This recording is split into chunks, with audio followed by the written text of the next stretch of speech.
Now, what about the other examples of the more mainstream horror streaming services? How do they fare when it comes to scary movies? Well, first up, let's look at Netflix. At first glance, Netflix seems flaky for horror. You fire up their app and you just see a slew of their forgettable recent horrors like Blair Witch. I didn't think the Blair Witch remake was that interesting. Or the clumsily titled Ouija Experiment 2, The Ouija Resurrection. You're like, ugh, whatever.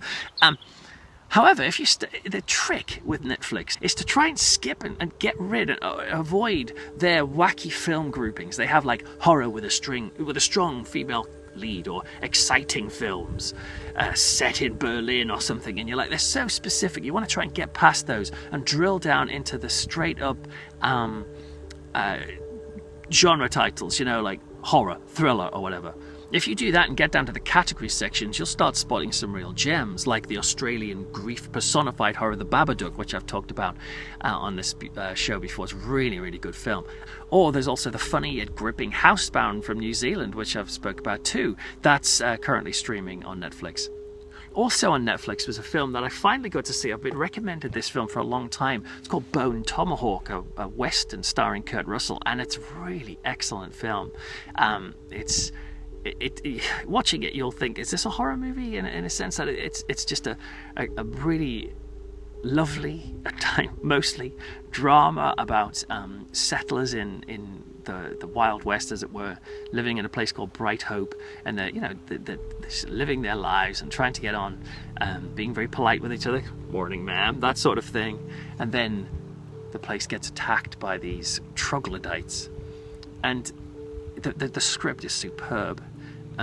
It's really thoughtful and quite moving. But then into all of this classic filmmaking and beautiful cinematography is some extremely brutal violence at the end, particularly. But for me, even though people have found this film a horrible, intense horror western, for me it was the poignancy of the writing that stuck with me. Particularly, there's a last line by a character about wives, which I was like, oh, it was so lovely. So weirdly, I would recommend Bone Tomahawk as a very lovely, but absolutely awfully intense, at one moment in particular, film. I think it's because it's got such an emotional heart that it brings out this. So, and Kurt Russell, I have got all the time in the world for Kurt Russell. He's fantastic. But yeah, Bone Tomahawk, in a way, it sounds like a trashy B movie on paper, but it turns out to be one of the classiest and in some ways most traumatizing horror films I've seen for a little while, with a great script.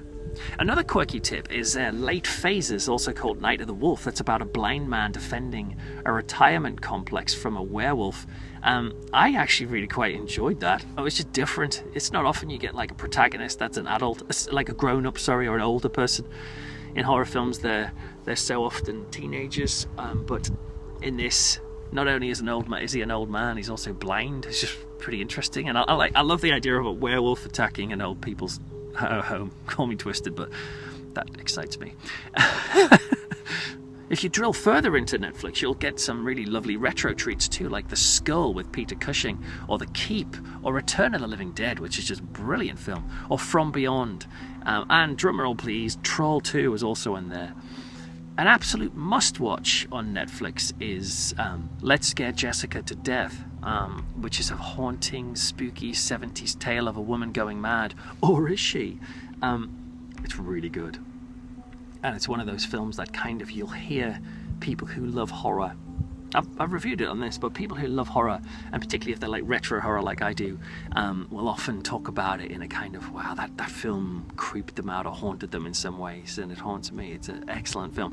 The lead character, Jessica herself, the actress is just brilliant. I bet some people find it mind-numbingly boring, but I thought it was a pretty special film. The fact that Let's Scare Jessica to Death is even on Netflix makes you realise that, you know, there's obviously some decent, upstanding film fans up at Netflix HQ.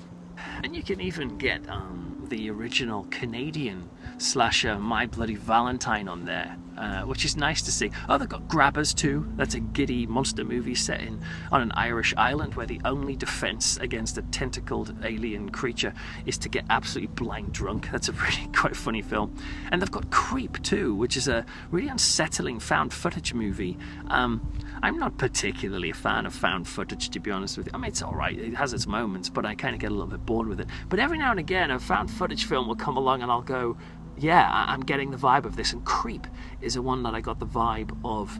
I think it's down to the acting and the wolf mask that's in it. You know, that I'm not giving anything away by that, but there's something cool about that. And I don't know, it's just a pretty good little film, Creep.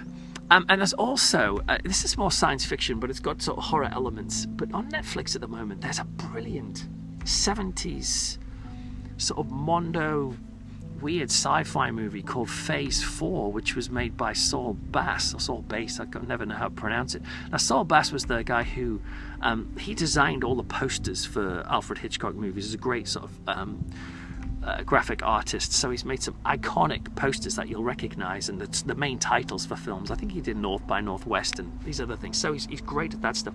Would you believe the film he directed, Phase 4, the marketing department wouldn't let him do the posters for it because they felt that he was going to be too arty-farty or whatever, and so they came up with a really generic horror-looking poster of a hand with an ant squirting out of the center of the palm. It's a pretty cool poster, but it gives you the wrong impression of what Phase 4 is. Phase 4 is like a really bizarre think piece on like environmentalism and the growth of the ant population and what it means to be human, all in the midst of this bizarre.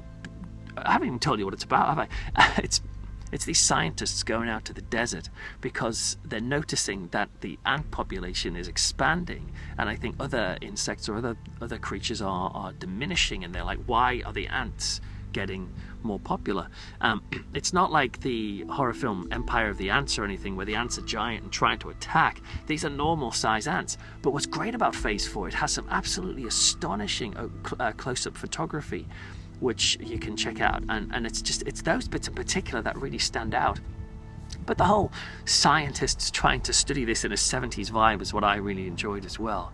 And not least, the thing about Phase 4 I adore is the soundtrack. The soundtrack is phenomenal. I've got the vinyl album of that that came out from Waxwork recently, or last year or so, and I don't think you can get it in any other format. Actually, you can get it from Intrada, I think, on a double bill with Crack of the World or something. Anyway, the soundtrack, it's beautiful and spooky. It's a kind of beatnik, hippie kind of jazz, psychedelic, but chilled out vibe. I love it. I sit there with a little glass of whiskey, put on the Phase 4 album, and just sit there like a pretentious hipster. But it's just a brilliant